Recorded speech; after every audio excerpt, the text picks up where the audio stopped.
सहस्त्रार्जुत शैक्षणिक संकुलामध्ये आयोजित करण्यात आलेल्या आंतरशालेय वक्तृत्व स्पर्धेला विविध शाळांचा उत्स्फूर्त प्रतिसाद लाभला। सोमवंशीय क्षत्रिय समाजाचे कैलासवासी बाबूराव दत्तात्रय भूमकर यांच्या स्मरणार्थ आंतरशालेय वक्तृत्व स्पर्धा संपन्न झाली। यावेळेस गणपत मिरजकर, गजानन गोयल, भगवंत उमदीगर, मंजुषा काशीद, सुकुमार वारे, DS हिपले, शोभा करपे आदींची प्रमुख उपस्थिती होती। यावेळेस पाहुण्यांचा सत्कार करण्यात आला आणि उपस्थित पाहुण्यांनी आपलं मनोगत व्यक्त केलं।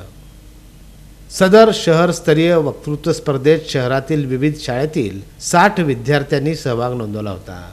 सदर स्पर्धेचं बक्षीस वितरण 26 जानेवारी रोजी मान्यवरांच्या शुभ हस्ते होणार आहे। या कार्यक्रमाचं सूत्रसंचालन वैशाली अघोर यांनी केलं, तर आभार प्रदर्शन संतोषी जाधव यांनी मानले। स्पर्धा यशस्वी करण्यासाठी प्रशालेतील सर्व शिक्षक, शिक्षकेतर कर्मचारी यांनी परिश्रम घेतले।